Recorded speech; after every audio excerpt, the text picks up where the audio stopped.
Another exciting session is about to start. So hello everyone and welcome to Gateway.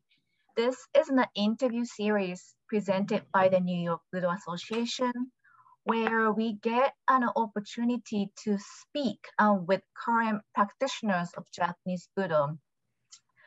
And we started this series so that we can sort of not just practice, but study different elements of martial arts, including the history part, the cultural part, to really sort of deepen our understanding, but also to just chat about what we do outside the dojo landscape.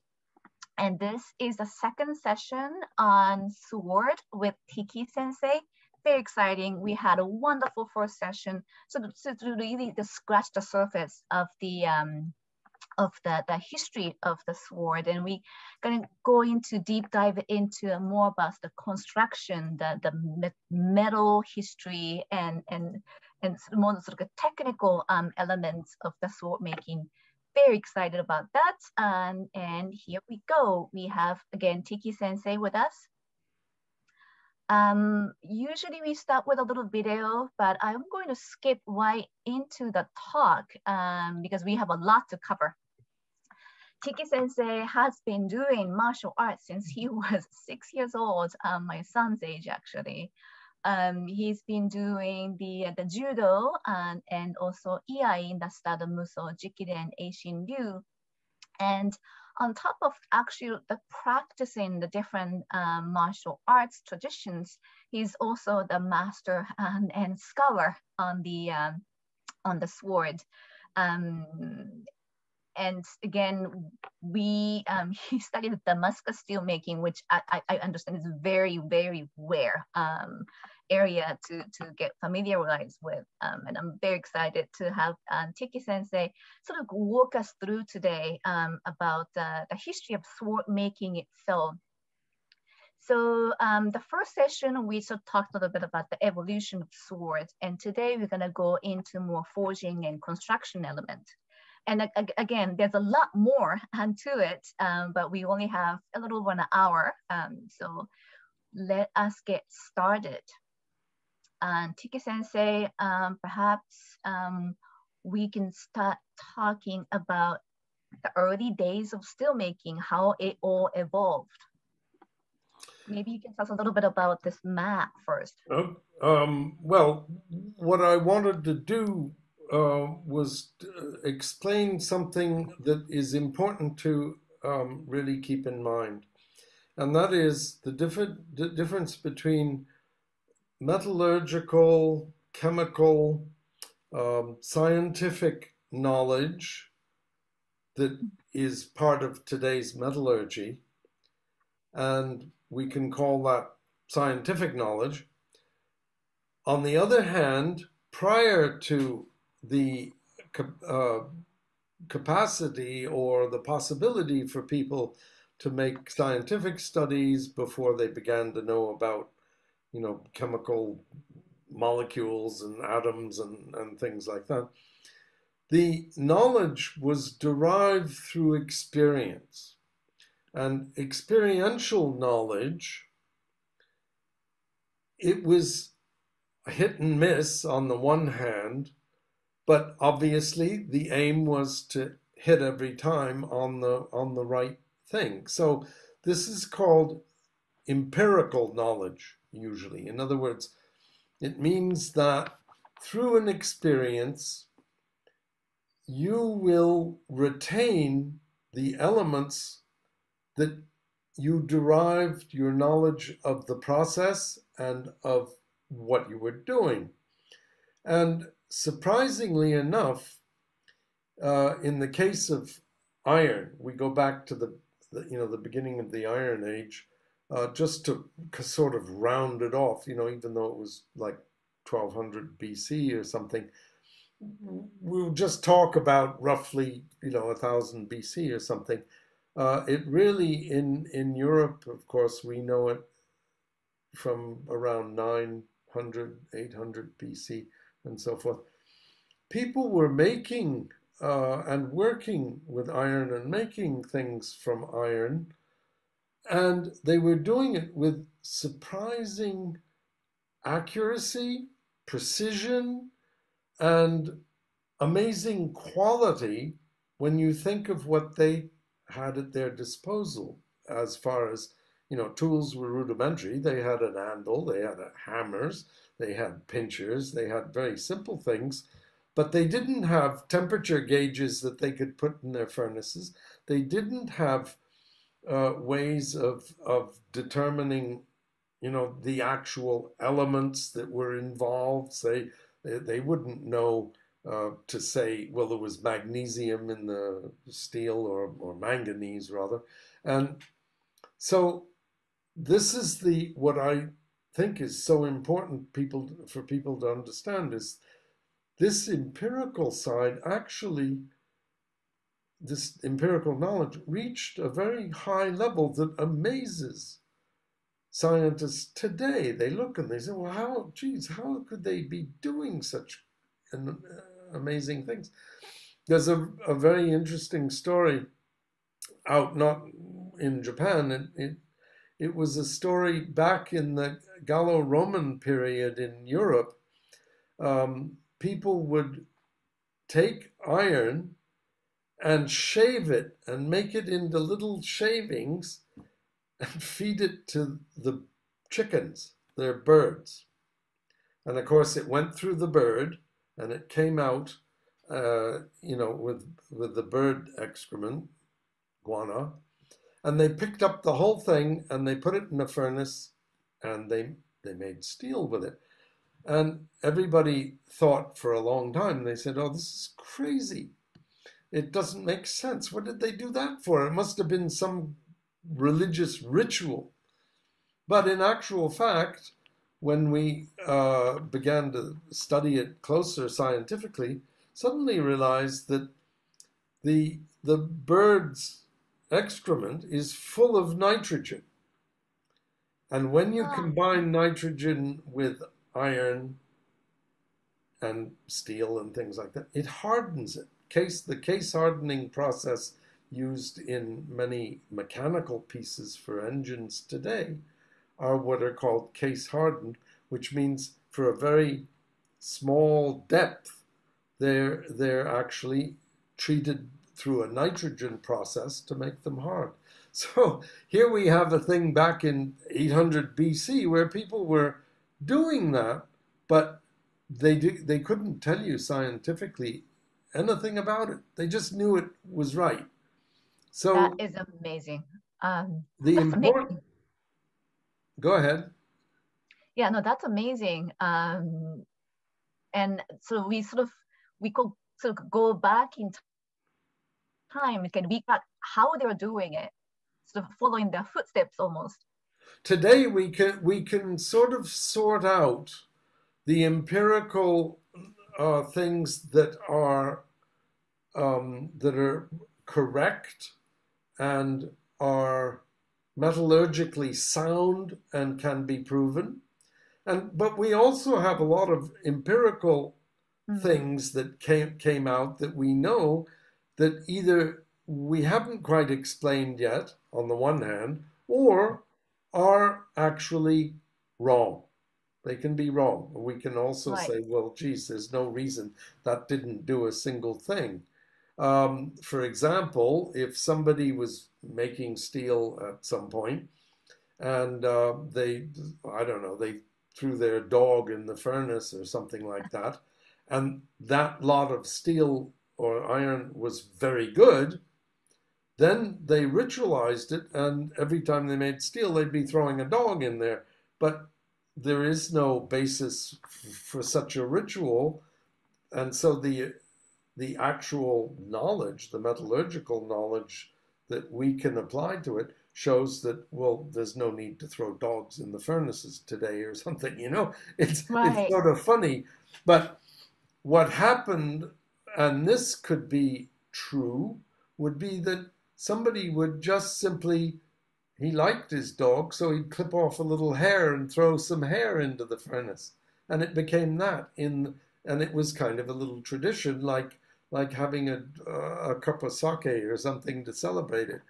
it had many facets that are interesting, and you have to remain Absolutely. very open-minded with some of this, and say, well, yeah, it could be, and then on the other hand, but whatever they did make prior to the period that we spoke about the periods last time, the mid-Muromachi period. Prior to that, we see small batch production of iron and steel, and they were making very fine steel, and some of the finest swords in Japan were made prior to that period. Yeah, And let's go with over very that. rudimentary technique or technical assistance. So yeah, let's actually sort of get into that, the sort of the beginning or early days of the steel production or sword making. So this is just a map of where those old sites of production were, and little sort of we put a few images of how they used to sort of get the iron from well, the to native. talk about getting because the first thing that is important is the quality of the iron ore. Now, the iron ore that comes out of one place is not identical to the iron ore that comes out of another place. In Japanese, today, we say tetsu. And the iron ore that was preferred and most pure was an iron ore that had already been banged around in a riverbed and purified and turned into probably fine fine pieces, small pieces, and it was called satetsu, which means basically river iron. Now, the word tetsu is the modern word for iron. In the old days, they called it kurogane. In other words, the black metal. And so we have similar traditions in the West, the blacksmith and things like that, because he was working with the black metal. So they would go out and help nature on its course by running the sides of the sandy ravines into the river prematurely so that the river would wash it out and they could recover the iron ore. So a lot of the more important refinement was done by nature, and that's what they would be using. Right, In that's amazing. other types of ore, this ore is specifically magnetite, and there's several different iron ores, and you have things like hematite, pisolite, and so forth. I don't want to go through all that.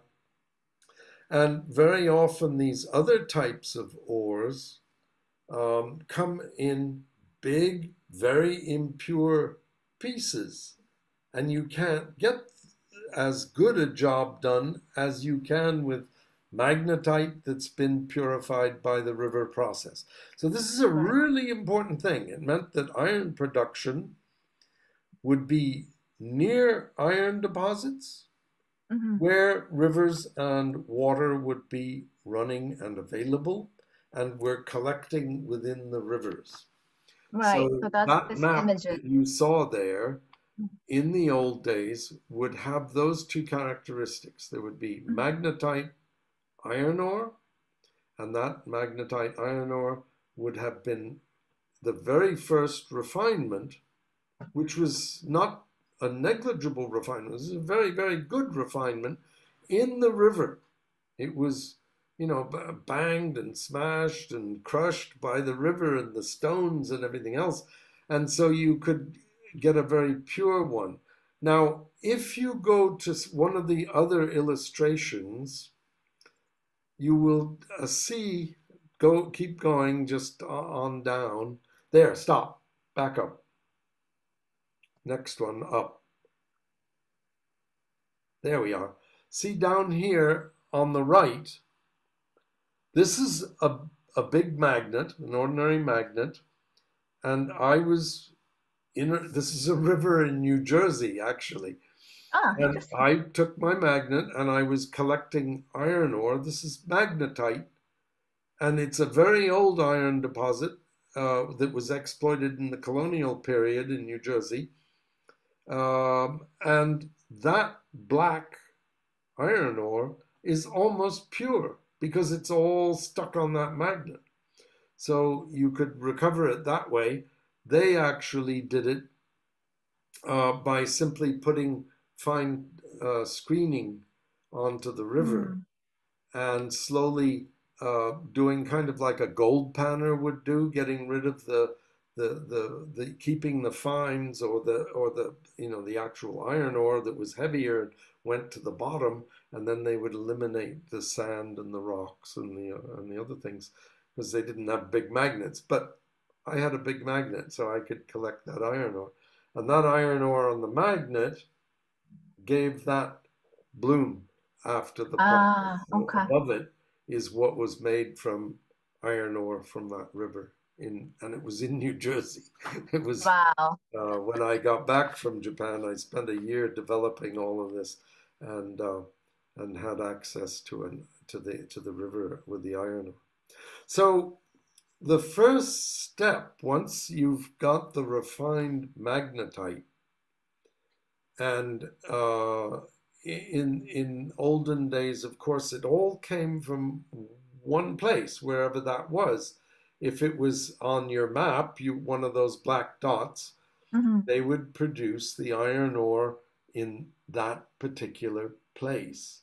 So we have good indications to see where that iron ore came from in a later production. Possibly if you cut off a piece of the sword and you run it through, I'm not saying to damage the sword, I'm just saying if you get a very small part of it, you can analyze that piece and you could probably say from which one of these little black dots, in this case, that iron ore came from and where was the sword made. Then you say, oh, now we have an idea about how the communications were working, and that's where all of the big roads of the period came into importance for the making of swords.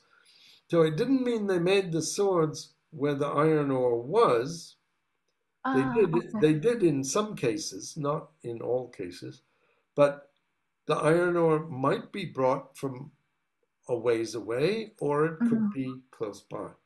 Anyway, the first thing was that the smith in those days prior to about, I don't know, 1500, 1550 is sort of, the period when they started doing a more industrial process.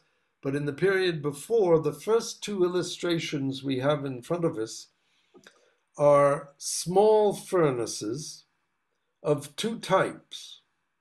The first one is a small furnace that is fed probably by a bellows. And the bellows differed. They could be animal bladders that were filled up, or they could be the wooden ones like we know, or great big bellows like we see sometimes used on fireplaces, even here in the West. So the very left illustration is that type of a small furnace. I'll go into greater detail with that in a moment. The second illustration is a furnace that the way I see it, we only see one side of it. And down at the bottom, you've got a little red tongue sticking out. That is where the slag is probably clearing out of the furnace. However, this type of furnace, it's sort of simplified in this diagram. It was built into a hillside, and the prevailing winds, it was turned so that it could be fed by the prevailing winds. Wow. And that's a very old system in Japan. And nobody really continued that except in the Right. very early days. But it's an interesting illustration to see that, because that is probably one of the naturally wind-fed Mm-hmm. types of furnaces. So they had to. You obviously could only make iron on a windy day. If there was no Interesting. wind, no Right. iron, it wasn't as dependable as having a source for your air, an air source, Right. so bellows. So the illustration on the right, the far Mm-hmm. right, is actually an illustration of the early Tatara process, which is fundamentally like the miniature ones, only it's as though there were many of them all together in one big one. Mm-hmm. So the process remains very closely related, but just on a more massive scale. I see. And that's what happened after about 1550 and prior to after 1600. It was the industrial revolution for iron making in Mm-hmm. Japan at that time. So I'm more interested, and that's what I studied more, is the older process on the Mm-hmm. smaller scale, which produced very variable, but could produce some very fine steel. It just wasn't big quantities or anything. So in this illustration we're looking at, we see a furnace, um, a small one, with actually the air is fed in from both sides in this case. Mm-hmm. What was important, whether it was a single blow, a bellows mouth, or whether it had this double bellows working on it, the important thing was to create uh, like a whirlpool of air Ah, in the interesting. bottom of the furnace. Mm-hmm. And then when you lit your furnace, what you did was you filled it, you lit it at the bottom, and then you filled it with charcoal. Mm-hmm. The charcoal is actually, it's not normal charcoal. It's not just any old wood, and it's actually kuri. It's chestnut wood is the best. Ah, interesting. Okay. Huh. Very specific. It is. But the biggest fear was putting more impurities into your final product. And maybe they had coal, but they never used coal for the simple reason that coal was very dirty and it Uh-huh. has sulfur and phosphorus in it, and that would Right. ruin as steel. It would ruin the Okay. quality of the steel right away. So charcoal, what you look for was the cleanest possible charcoal, Interesting. and any wood. Um, for example, pine was not such a good idea, but the chestnut was a hardwood, and it was used here too. Same. So they had enormous demands for chestnuts. Anyway, go back to that little furnace Okay. again. And so you piled a layer of charcoal, and then you would put in some iron ore, and then another layer of charcoal and some more iron ore, and another layer of charcoal, more iron ore.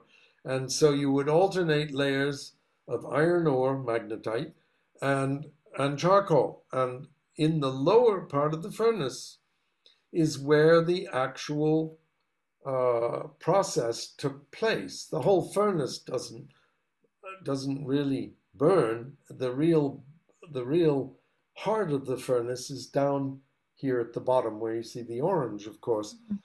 And as the charcoal consumed itself, it would slip down, and Oh, layers of iron ore would then be exposed to the high heat, which was around 1,100 degrees centigrade to 1,250 degrees okay. centigrade. And the iron ore in this process, this is what's called a direct process, does not actually, it is not melted. It actually sort of up just above the really hot spot as it began to get hotter and hotter, and it would hit its melting point. The moment it hit the melting point, it would rain down. And it would, and it would play like a pachinko game down the charcoal. And at the temperature that the iron ore was melted, just at the melting point, it will absorb the carbon out of the charcoal.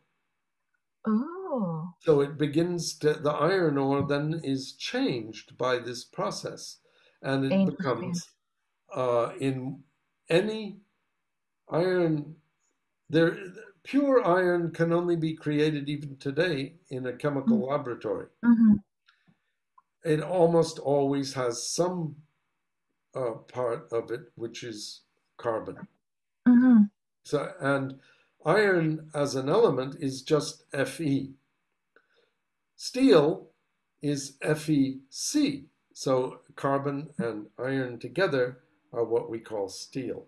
I see. Okay. And the characteristics of steel, we all know. It's very hard, it's tough, it has differing flexibilities, and it can be made to hold an edge. Everything that we are looking for an edged weapon or a sword. So anyway, the important, you can go to that one again. Go back to where we just saw. That's it. Now that one you had there. On the left is when they take apart, I'm not too sure. This is probably, maybe this is a bigger iron making process. But anyway, you get a look at what actually happens when you open it up at the end. Obviously very hot and very, and the result of a small one is, again, as we saw before, that it's called a bloom in English. In Japanese, it's called kera. And that is the bloom, that big, it looks like a cow pat usually, Right. So it's that big thing. And it's full of all sorts of things, impurities, and parts of it have more iron, other parts have some steel and higher carbon and things. It's all mixed up. But it is a piece of iron, I see. But it's full of impurities. So the end result of the small furnace will be that. Now, the important thing in the small furnace that you can go back to the little furnace illustration. Yeah, this fire at the bottom, the heated part, it consumes the charcoal. The charcoal is the fuel, right? Now, in order to burn, it needs to be brought together with oxygen. Now, in the case of charcoal, if you have a sufficient amount of oxygen, it will consume quite quickly, and the carbon will go together with the oxygen, and it will make CO and CO2, right? So what we want is, we don't want to have the carbon fully consumed, charcoal fully consumed, leaving no free carbon that can be absorbed by the iron. Okay. So what we need to do is we create a situation of oxygen deprivation. Usually we talk about people having oxygen deprivation, but in this case, it is a lower quantity of oxygen than is necessary to entirely consume the combustible, which is charcoal, and which is pure carbon. So we want to leave free carbon atoms out there to combine with the iron. So Fe and C, they get together, and so we get some steel. And the steel can vary in the carbon content, okay? So probably all of it is in some manner steel, but if there's a very low carbon content, it is not, it's a soft steel. Right. The soft steel, let me just look at that. I don't remember exactly the, oh yeah, it's called nanko. Okay, right. So it means soft steel. And chu kanko is medium steel, so it has a higher carbon content. And then koko is very high carbon content in steel. Well, high, it's around 0.8% or something. So what you're trying to do is make a chu kanko. You want to make a medium steel for the, you're going to use this for the parts of your sword that need to be like spring steel. Okay, a medium steel was more likely to be spring steel, and that's going to, you want that in your sword. Right. Now, later on, when we combine different steels, you put nanko, the soft steel, you put it in the center of your sword. Because it's very flexible, it bends, and it will keep its shape. Even in spite of being hit or it has a shock, it can bend, but it'll come back to it. Interesting.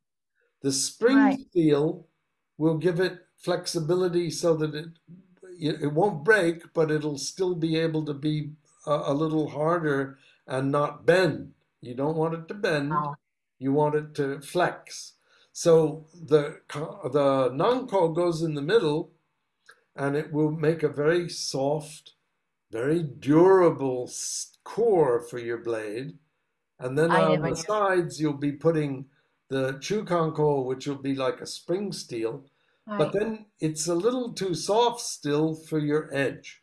So you will maybe put another type of steel, koko, so a much higher, it'll be a higher content in carbon, and you'll make that for your edge steel. So what actually takes place is that a smith, during the the winter months, sorry, I didn't mean the rainy period, because he doesn't do it in the rainy period. He does it in the winter time. He would make steel. And in order to make a sword, he would first have to make a stock of steel. So it wasn't a question of making one little furnace and then you make a sword. You don't do that. The smith himself making it would make 10, 20, 30, I don't know. He'd make his supply. And that is tamahagane that we're looking at. And that's the finest part of perfectly good steel for the sword. But once again, even if it's tamahagane, you have to have different types.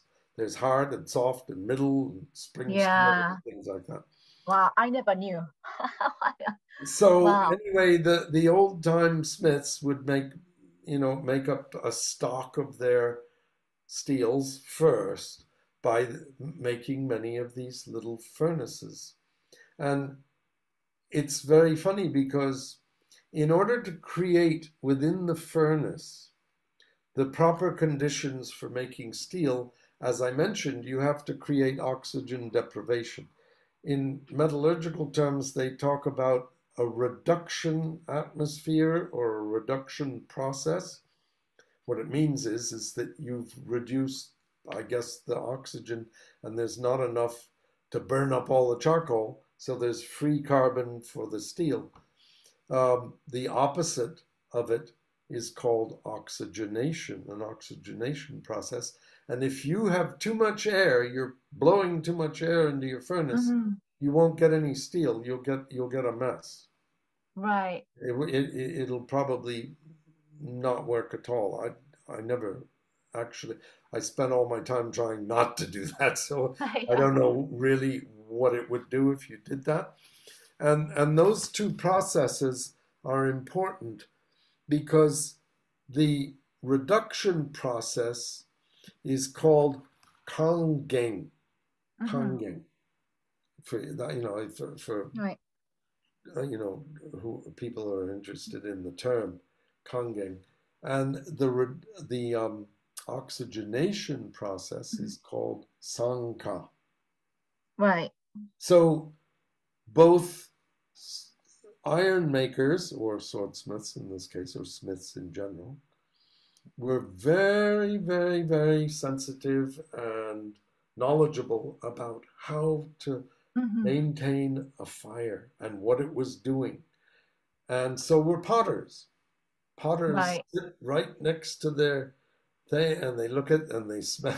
They can tell by the smell and the color of the fire and the feeling. It has a feeling to it when you have kangen, when you have that reduction process going on. So when you make steel, even if it's a small batch, in the Tatara, it's called a murange. He's the head of the process, and he sits there for the whole time. He doesn't sleep. He doesn't, I guess he drinks tea, but I don't know. But he's totally concentrated on what is going on with his fire in the furnace. If it doesn't take very long at all for a moment of oxidation, in other words, too much oxygen to come in, and it can ruin the whole process. Yeah, so this is a little video that kind of like shows the process, and it kind of brings all the elements that you touched upon. So it's all in Japanese, so I'm going to ask Tiki Sensei to sort of comment on it as we go along. But this video is from Izumo, and apparently this is the only remaining all-style sword production center. And then Izumo again it's is an iron making. Yes, the iron making. It's the national Tatara. They make this old Edo period, because basically it was booming in around 1600, and so they have preserved this. And this is the equivalent of a kind of an industrial process for the sword making. But it's very interesting, and this is how you get this product, the fine steel for the swords today. Yeah, and it kind of shows again the stuff from the landscape, and that's exactly as you said, the river and the sort of the nature, and that was necessary for the production process. So it starts with the landscape, and as you described, and go into the center infrastructure. Fundamentally, the old process was a mini form of Tatara, and a Tatara is really a massive or maxi form of the old furnace, the little furnace. So this is Izumo. The river runs through it. It was also a very snowy region, apparently. So long winter, although it's located in the south. In the north. And I think that it was a choice because they started this, I think it was after the Second World War, they decided to revive the process. Yeah, and they had to choose one place where they could do it. So there were possibilities, and they chose this one particular place. Historically, it might not have been the major location of the Edo period steel making, but they have revived the process and chosen this location to make it. It's not only is it a living tradition that they keep going, it's also a museum. This is like a Yeah. museum where you have a permanent demonstration. Now, this is the construction of it. And because of the massive amounts of heat and the danger of water and dampness causing it to explode, as you can see, they had to make a lot of very careful insulation with those are chalk rocks, and they absorb any humidity and things like that. That's very important for them so that the whole thing doesn't explode. Right.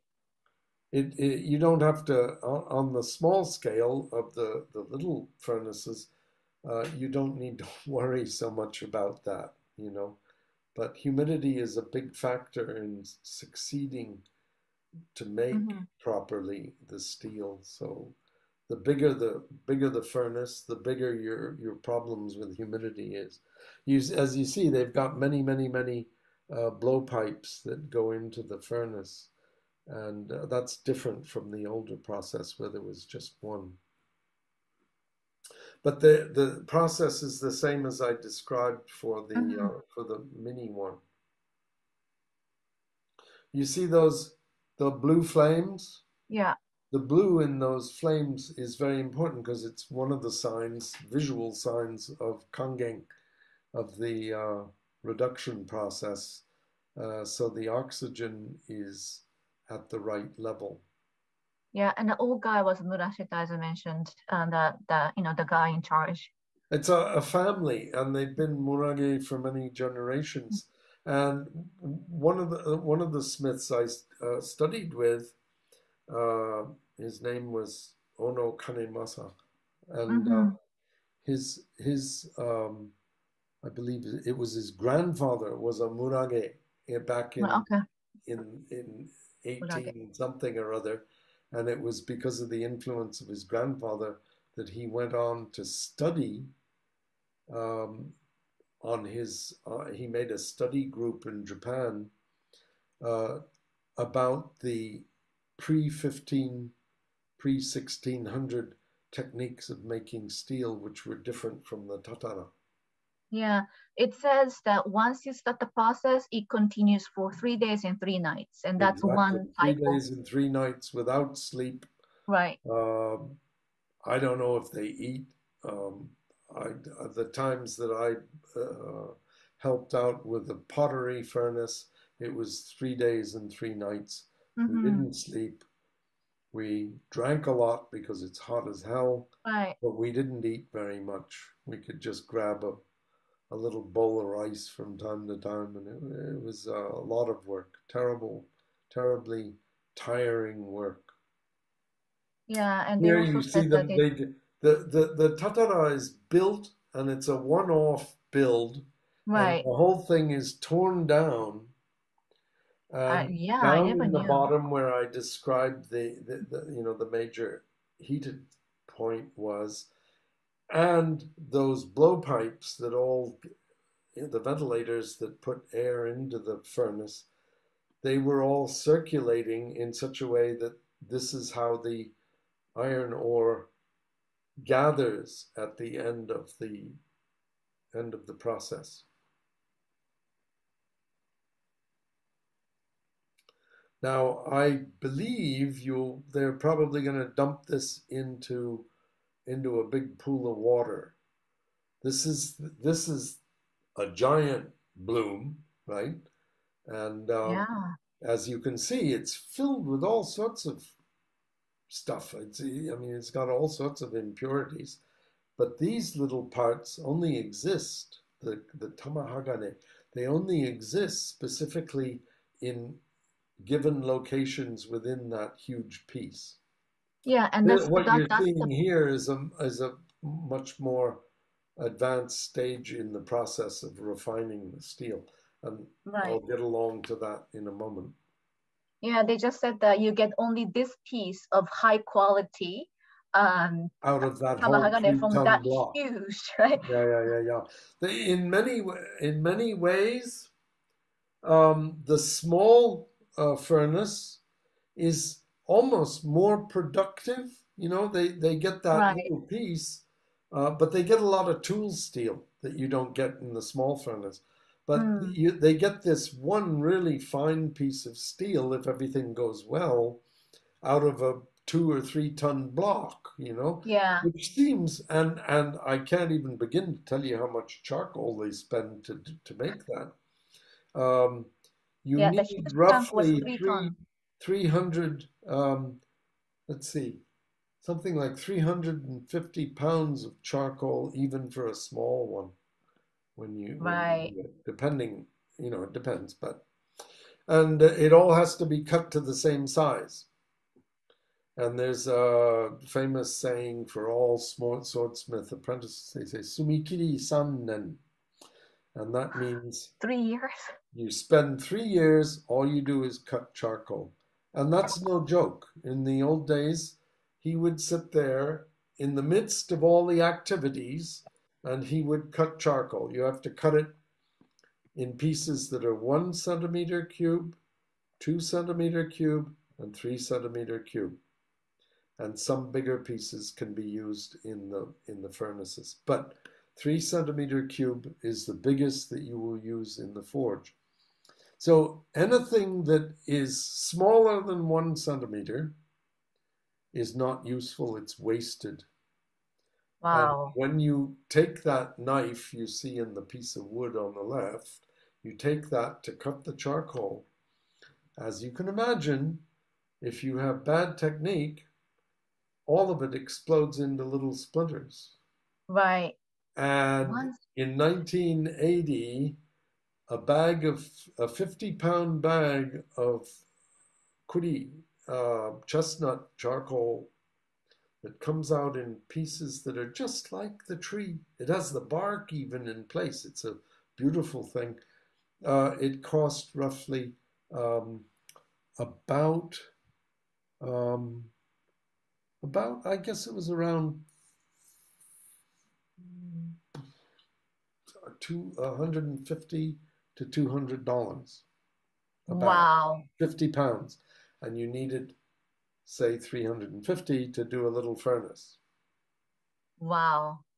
So Can you imagine? you Wow. add that up, and you suddenly realize that things get expensive very quickly. Yep. And No joke. very often when I talk to people like this, I have them calculate how much charcoal they've used from beginning to end. It's really interesting, and it comes out very surprising. You suddenly realize that's why you pay the price of a Mercedes-Benz to get yourself a decent sword made. Yep. Not No just kidding. that, but still. Anyway, so that raw material, as you could see in the bloom, you have to take that, you cover it with a mixture of clay, water, and ashes. And it allows you to, first of all, it is going to sort of keep the heat in, but it also acts as a flux, which means something that facilitates iron welding. Not particularly the tamahagane. Many people can take a good piece of tamahagane and you can actually almost hammer it right into a piece of steel the way it is. But when you want to refine a bloom and use the better parts of it, you have to put it back in the forge, actually, not in a furnace, but in the forge, all covered with, you know, this slushy mixture of clay and ashes, water, and you bring it up to a temperature where the steel will weld itself together. And that's called sumi wakashi. It means to boil the steel. And you can actually hear the steel beginning to move and come together. And so that piece, you take it out and then very delicately, with sometimes even with a wooden hammer, you begin to tap it all around and get it to stick together because you want to make a basically a block out of it. So you have to do that. It's a very long, drawn-out process, and it will require almost as much charcoal as you use in the furnace, you know. So little by little, you begin to bring it into a mass, and as it becomes solid, it's losing a lot of its impurities. So pieces of charcoal that are in it, they'll begin to, they burn out, burn off. Pieces of slag or other things, they don't stick, they don't weld or anything, they melt out at a lower temperature than the steel. So you, little by little, you begin to get rid of impurities. And so when you get that bloom into a block that you can actually make sort of square like we saw a moment ago, you can then take that and begin to flatten it out. That's what a lot of people do. Or you can flatten even the big piece. You can begin to break it up and make little flat pieces and then stack them together and see if you can get them to weld. There's several different techniques. There's not just one. And that's what you see here. So in order to break up the impurities and things, they will take, when you've got the bloom sort of solid together, then you'll hammer it out into little flat pieces. They're called senbei because that's what they're like. They're senbei. So you take those little pieces there that you see on in number 4, and you can sort them out, as they say there. You can begin to see which ones have bits of tamahagane or there's some wonderful little pieces that come out that are completely detached, and they're called jami, and they're like little jewels actually. Anyway, all of that, you can begin to put it together, and you also here are beginning to sort out the nanko, chukanko, koko. So you begin to put them, you separate them and put them together. So as you see, you make a pile of shingane, which is the soft steel, kanko, and then they call it kawagane, but chukanko is actually, the word means medium steel, and but you can call it kawagane if you want, which means that we're going to use it for the skin, the skin of the sword, the outside of the sword. It is medium steel. It isn't hard steel, it's medium steel. And then the hard steel is a little bit different because you're going to actually take the chukanko, and in the forge, you're going to give it more carbon. There are ways of doing that. I don't want to go too detailed, or we'll be talking forever. So anyway, you get it, you flatten it out, you make it into a block. Once you've got what looks like, when you heat it up to orange color or something, and you can see that it seems, the color, it has no dark spots in it, and it begins to look homogeneous, you've pretty much got a solid block of something, but it doesn't mean there's no impurity. It's full of impurities. And also, maybe on the upper left-hand corner, you've only got 0.2% carbon or something, and up in the lower right-hand corner of your steel, you've got 0.6% carbon or something like that. And so it's not homogeneous, it's heterogeneous. So what you do is you do a hammering, because now you can make this around, by heating it to 900 or more, you begin to make it elastic. It starts getting elastic from the time that it actually shows red.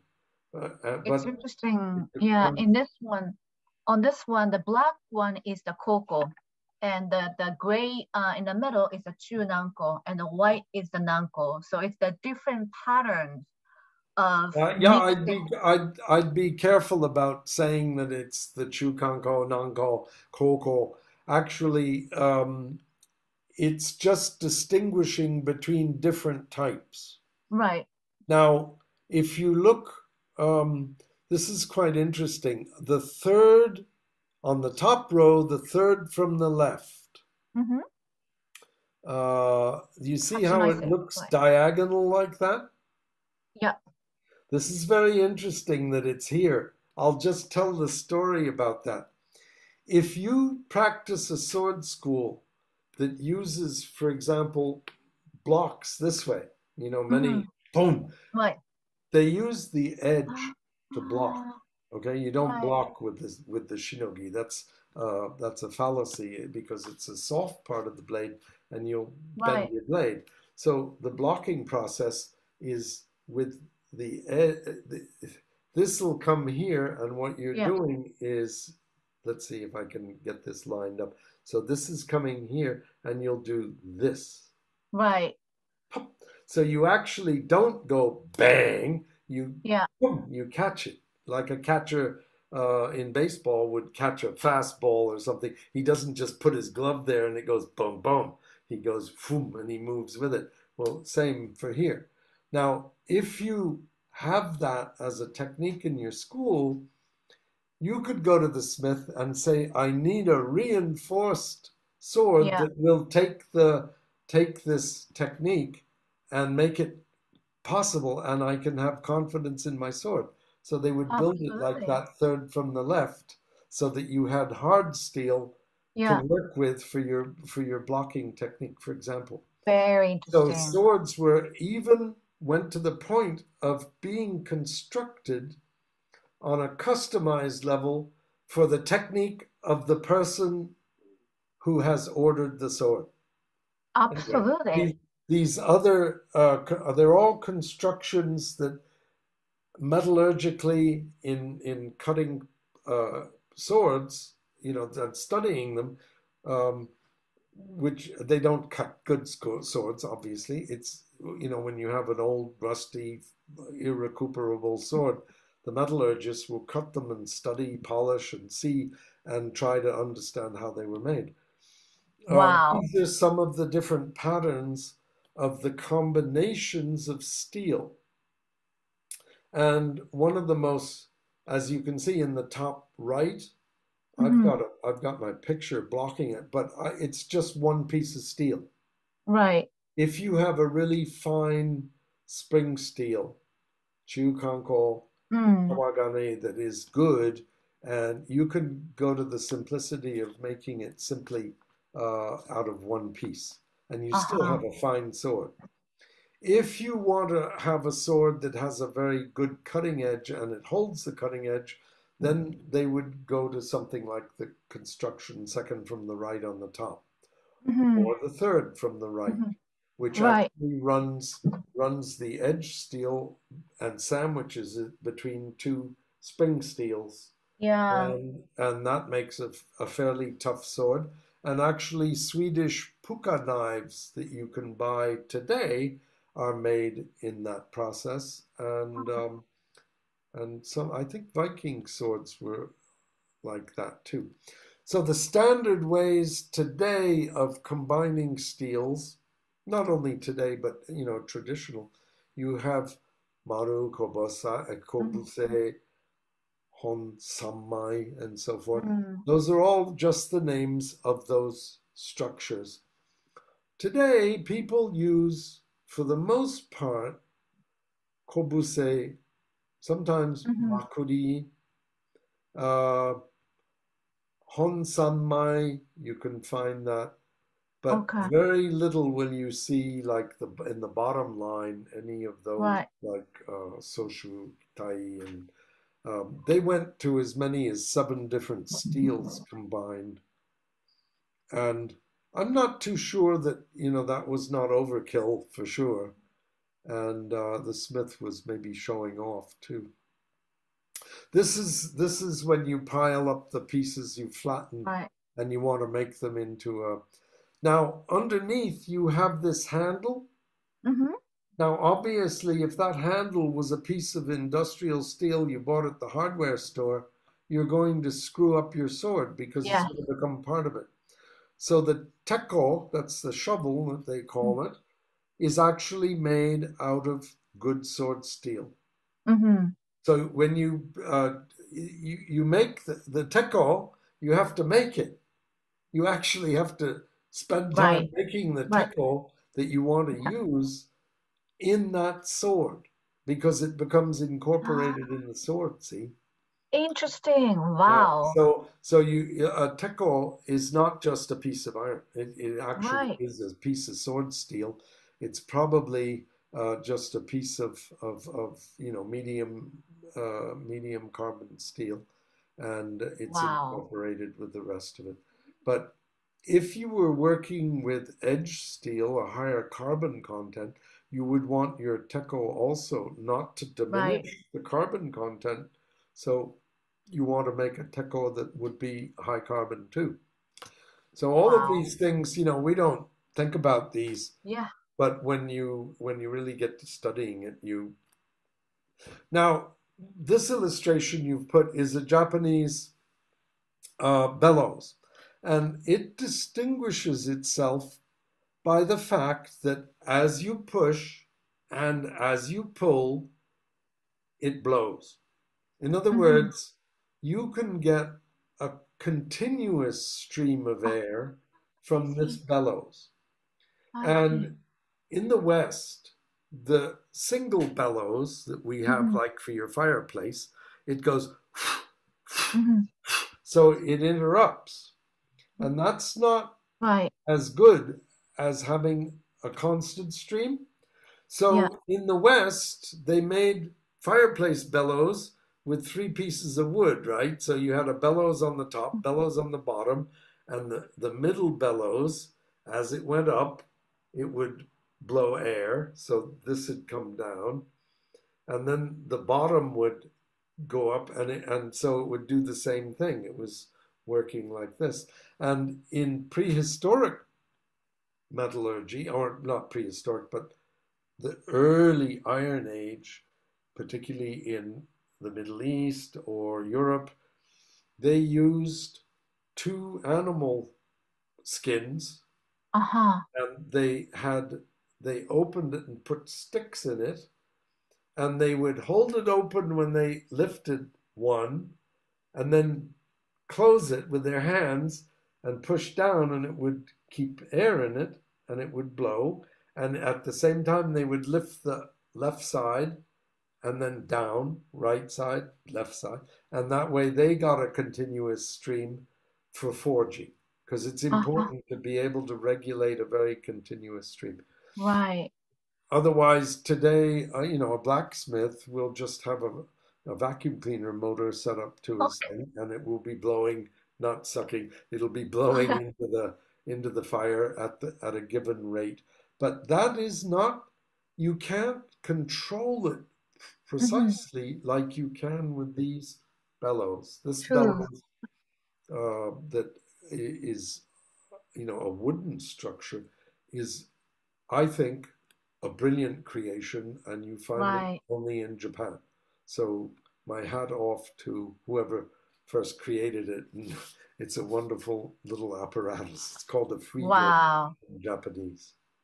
That's amazing. So we actually are a little over an hour now, so I'm gonna sort of go through the rest of it because there's so much more to cover. Yeah, okay. I'm sorry. It's my fault. No, this is really amazing. Let me just, actually, the really important points to understand are more in this beginning part. Afterwards, there's lots of films out there, and you can begin to get ideas of what's happening.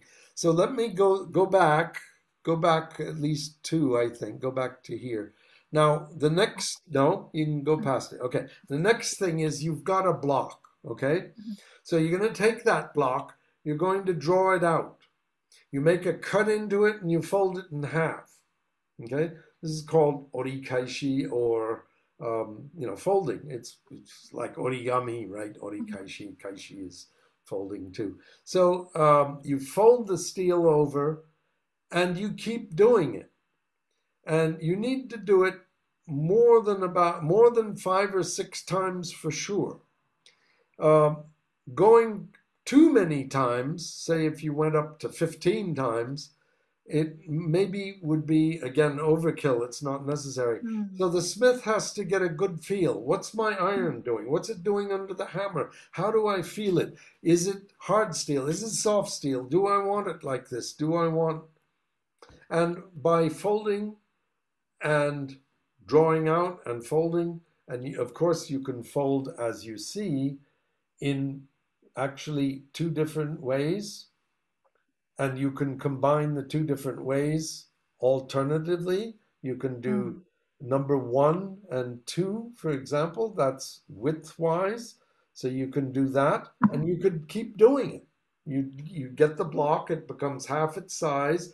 You pound it out, make it double its size. You put another cut, you do it again, you do it again, you do it again. Every time you have to heat it up, and you're using a lot of charcoal. Again, a lot of expense for that charcoal. Or you can cut down the middle and you can fold it the other way, and you can then combine them. You can do one way and then the next one the next way. All of that folding creates a pattern. Now move forward. You should go to about 40, I think. It's going to create a pattern in the steel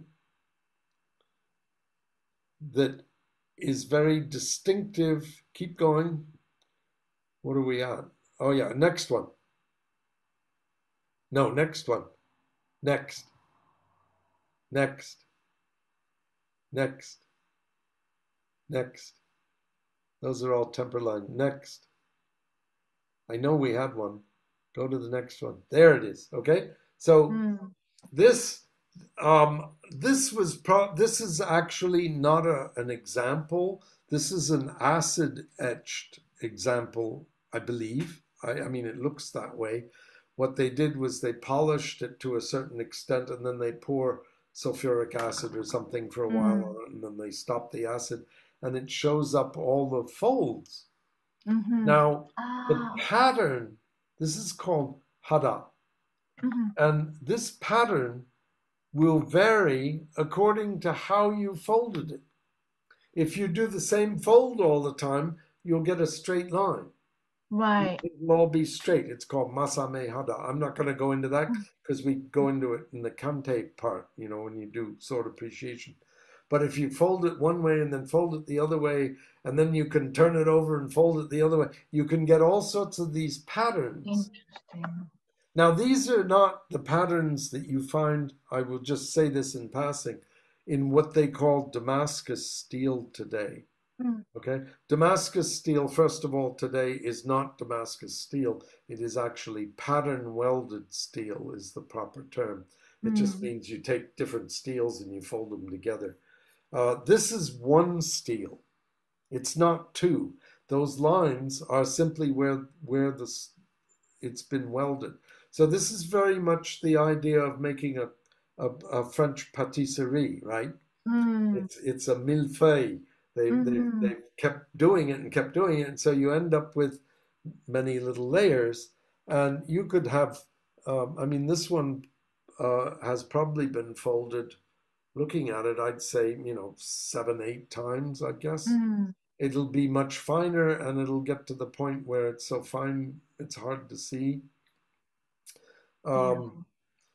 It depends on how you do it. So the hada is also kind of the smith's signature. Anyway, go back to where we were. So by doing that, folding, welding, I am actually homogenizing the carbon content and eliminating the impurities. And hopefully all the welds are really good, so I don't include any air bubbles or anything like that. Sometimes you get a bad weld and there's a bubble, and the smith will do all the work to make a sword and only discover it at the end when he starts polishing it and a blister comes out and he throws the sword away. Or no, he throws it into another furnace and starts all over again. Anyway, go back farther. This is a much later moment. So yeah, this is, go back one. Yes. So this is this is folding and purifying. So you do this with each type of steel you want to use, and they're done separately. The next step is you're going to join those steels together. You're going to weld them together. And let's see, where are we in this one? Well, see at the last two steps in 9, he made it into a kawagane or a centerpiece, which is shingane. But he needed to make both of them anyway, but they're a little bit different. And what he's going to do in the next step will be to weld the shingane, which he wants in the middle, which might be edge steel or it might be soft steel, depends on the structure that you want to make. It is folded into the middle of the kawagane that you see, and they're all welded together and made into a solid block. And if all goes well, there's no inclusions and no bubbles, but there can be at any moment. So we'll go to the next one. Those are the types of hammer. That's a typical smith's hammer. That's a Japanese smith's hammer. And as you notice, it is off-center. They're much longer in the end. And there's good reasons for it. And they're very pleasant hammers to work with. Anyway, so just say that. And they are made out of tamahagane sometimes. Of course, right. They make them out of very good steel. Yeah. And the end of the hammer is very often a hard steel for edge, for sword edges. And the hammer is actually quenched like a sword. The tools are done also made like the swords. Yeah, I never knew that. Wow. Yeah, so one of those hammers, you can pay a pretty penny for a good one. I can imagine. Anyway, so you see them, they got it together. And once it's together, now you have your structure. You can't do anything else. You can't fold it again and say, oh, damn, I think I'll fold it again. Unless you know what you're doing and you're doing it specifically. But you won't touch it. Now it has an integral structure where there's a soft steel maybe in the middle and an edge steel and the side steels and everything. And you don't want to hurt that. So what your next process is to forge out the form of your blade. This is called tsunobe. So you begin to hammer the blade, and the first thing you do is actually make a long stick. Basically, it's a stick. It has sort of proportions, but basically you just want to draw it out to a specific length. And then at the end, you begin to refine those forms. You're going to make the point. You're going to determine which is the nakago, which is the kisaki. How do you want it? It's a very small, comparatively, it's a small hammer. Many heats in the fire, and lots of little and you have to do. Theoretically, you should do the same number of taps on each side. That's to maintain the inner structure, for one, and also not to create different stresses as well, internal stresses in the steel. So the tsunobe is just a rough form drawn out, and then hizukuri is when you form. It's making it and sort of forming it. Heat forming, and you begin to make things appear in their shape and their proportions. The kasane, how thick is it? Down towards the nakago, how does it taper towards where you're going to make the point? Okay. Then the next thing is because you have an inner structure, if you just cut it off there and then hammer it out, your point, everything would go off the point. Right. It wouldn't make sense. So what you do is you cut a diagonal as you can see here on the left, the point section, you cut a diagonal, and then little by little, you hammer and draw it, which thins it out actually, which is good for the point. You hammer and draw it until the internal structure remains integral for the, what is basically the edge of the point, right? The kisaki no ha. It's integral like the sword is. So that's really, it's not a hard process. It's a little delicate, but it's not, it has no particular difficulty when somebody's good at it. And there are other ways of doing it too. Sometimes they would hammer, instead of cutting a diagonal, they would hammer it down and then hammer it back up again. And it would, by making it into a point, then they would bring that point up again, and it would keep the internal structure. So the kisaki is delicate. Right. And then the next thing is you begin to work on the width. Just go back to the prior one. And up here, you see the cross section. It's now beginning to look like the sword with a shinogi and the edge section and things. Well, you're going to begin to do that with your Hizukuri. You're doing that with a small hammer and lots and lots and lots of tapping and hitting and looking and moving it around. And, you know, that it's the skill of the smith. It has to be good, has to be high. But it's a long drawn, you know, this is a long drawn out process, obviously.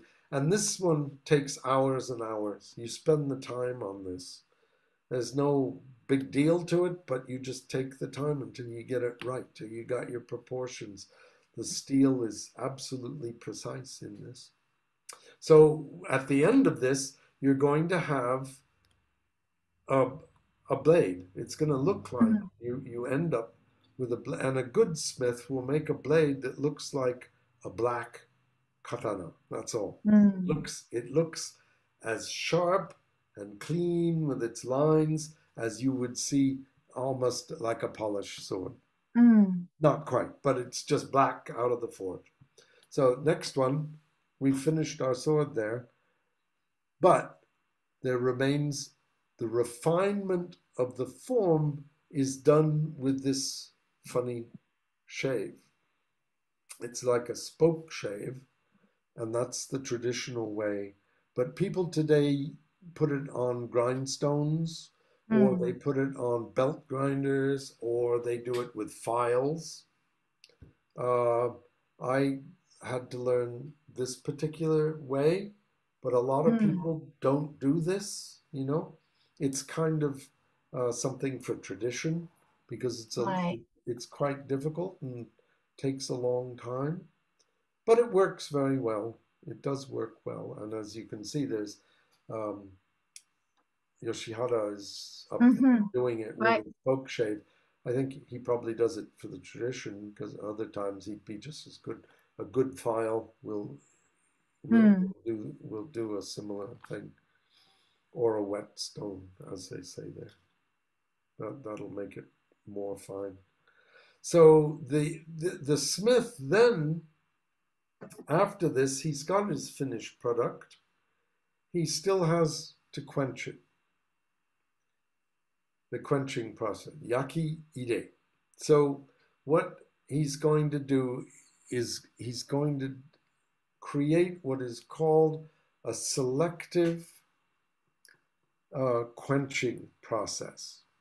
And in order, there are several factors that create a selective process. You know, most of the time, if I had just an ordinary tool, I'd just dump it in some water and quench the whole thing, and it's fine. It does the job.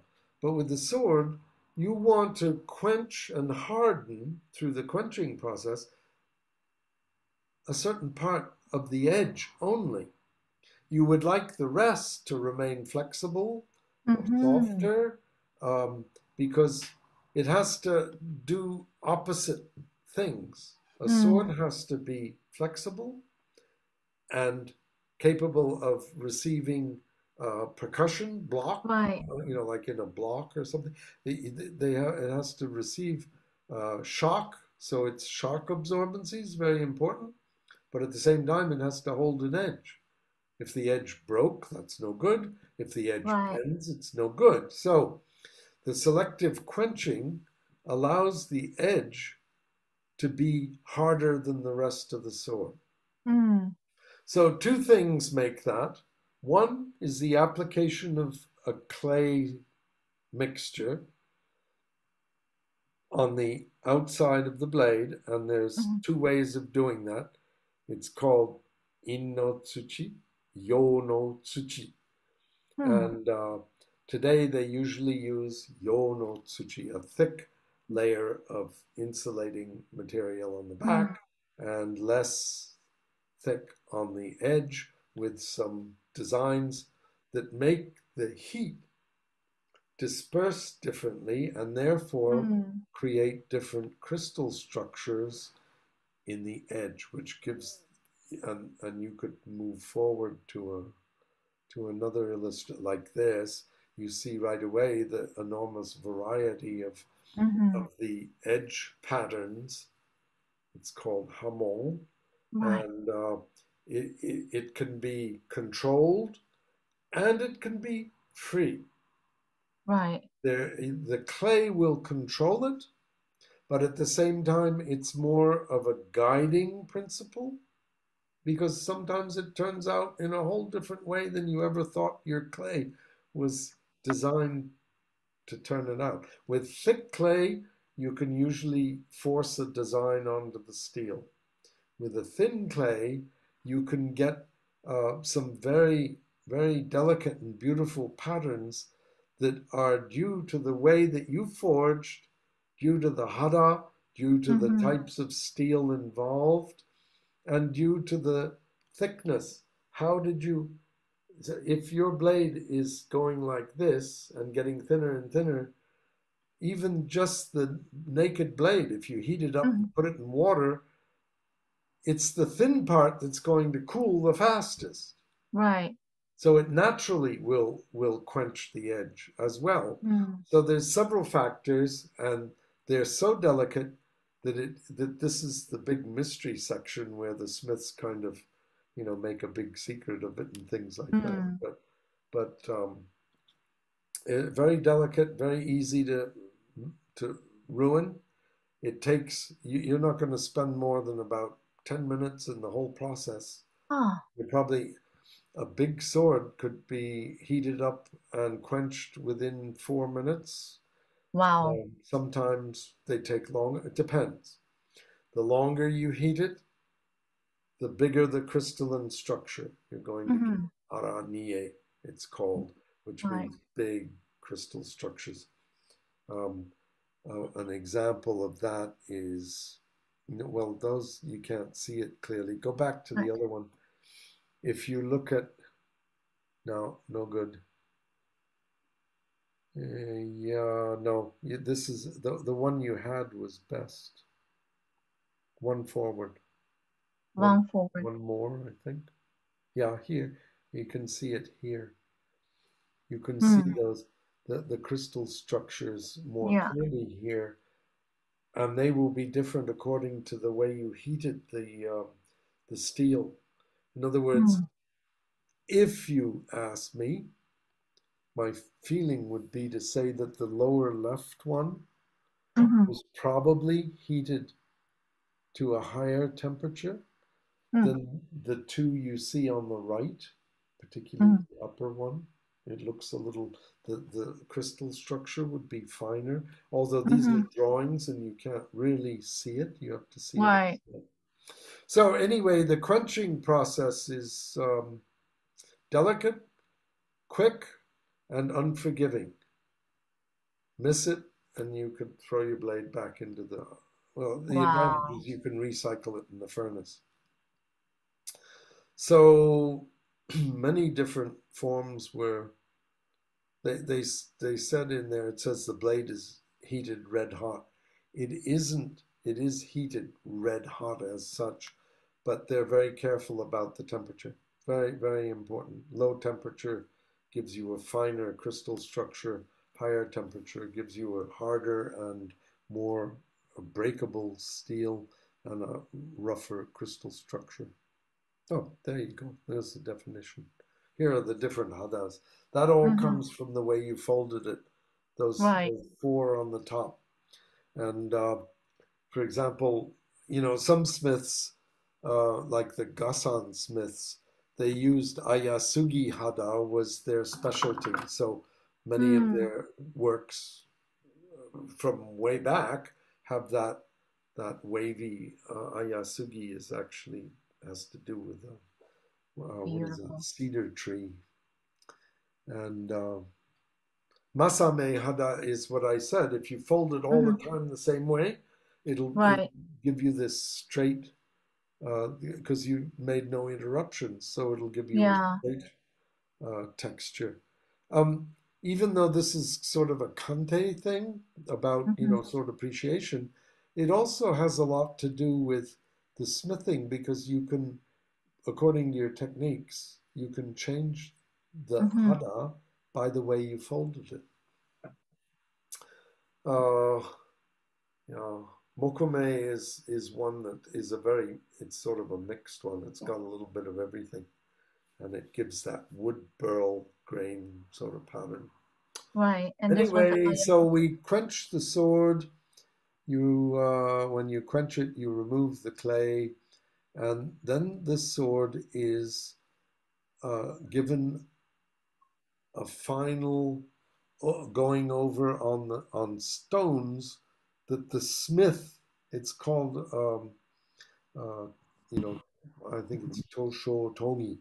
So it's a smith's polish. It's not a polish, but the blade is put naked steel, and refined, and usually they do what's called mado ake. They open a window, some part of it, where they want to take a look at what's there. So they'll refine the polish a little bit, but without actually polishing anything. But they'll be able to see and appreciate whether they made a decent blade. And very often it can work both ways. You open the window and see things. Wow. Anyway, I don't want to go on forever, and I know that I didn't say everything. And first of all, I don't think any one person can say everything. There's so much and so many interesting things, and if you talk to different people who are, experts or really knowledgeable, they don't always tell you the same things either. They don't have quite the same visions.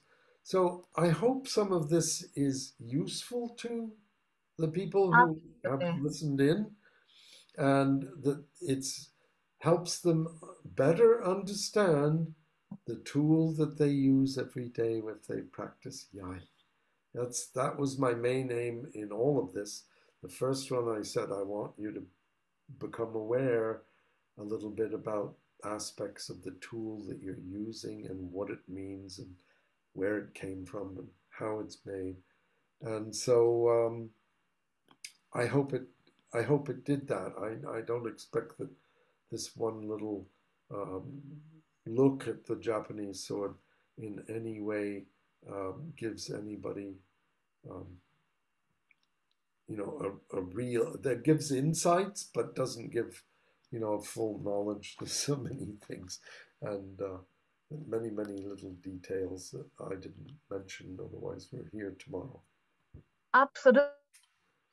No, this was, for me, this was eye-opening. There was just so much, and also I'm just blown away how knowledgeable you are about this entire process, which is not only detailed, but so many steps. Well, thank you for your kind words. But I did spend some time studying it, so I like to think that I managed to get myself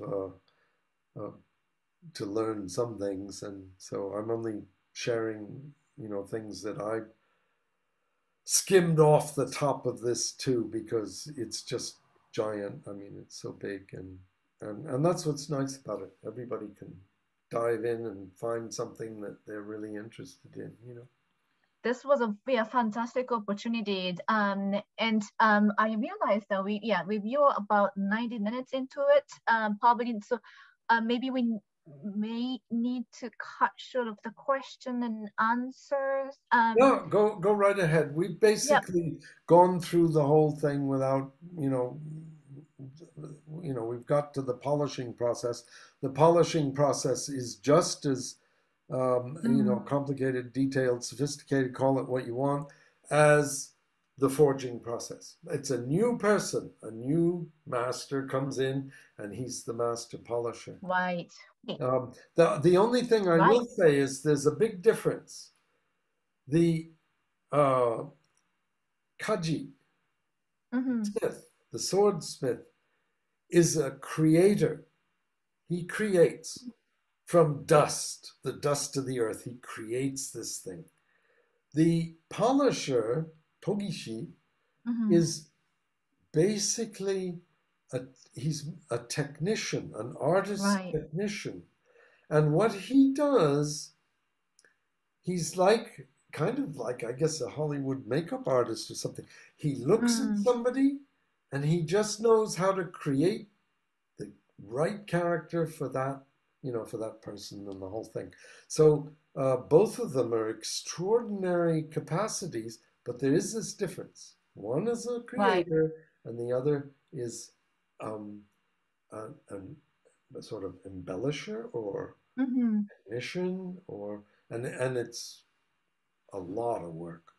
Right. The polishing. I had to learn some of, a lot of that myself, but it was not something I didn't have time. You don't have time. You only have, I really only learned mostly about making steel. How to make those cowpats in the bloody little furnaces. I spent most of my time studying that. Wow, and there's so much to it. I didn't devote that much time to it. Mostly the making steel. This is really interesting too. It's a whole category, making the steel. So there we are. Thank you so much. There was so much info, in this presentation. We'll double check the credits before we upload the PowerPoint, just so that that we are all clear in terms of sharing the images and so forth. So, well, thank you again. Big thank you for everyone attending, and special thank you to Tiki Sensei, really, for sharing your knowledge. Thank you, Mitch, David, and Kenny for helping out, putting this together. And I have to do the last piece of the puzzle, which is to please support New York Budo Association. Please follow us on all these social media platforms. And we have not figured out the next session yet, but we'll definitely come back with more talks. If you actually have any suggestions, in terms of the topics or themes to cover, please do let us know. And please support us online at patreon.com/NYBA. Any support is much appreciated, and it will allow us to continue producing content like this. And again, big thank you for sharing your time with us, and to be continued. Have a great weekend. Again, thank you, Tiki Sensei. Good. Thank you, everybody. For me, I'd like to thank everybody. Thank you.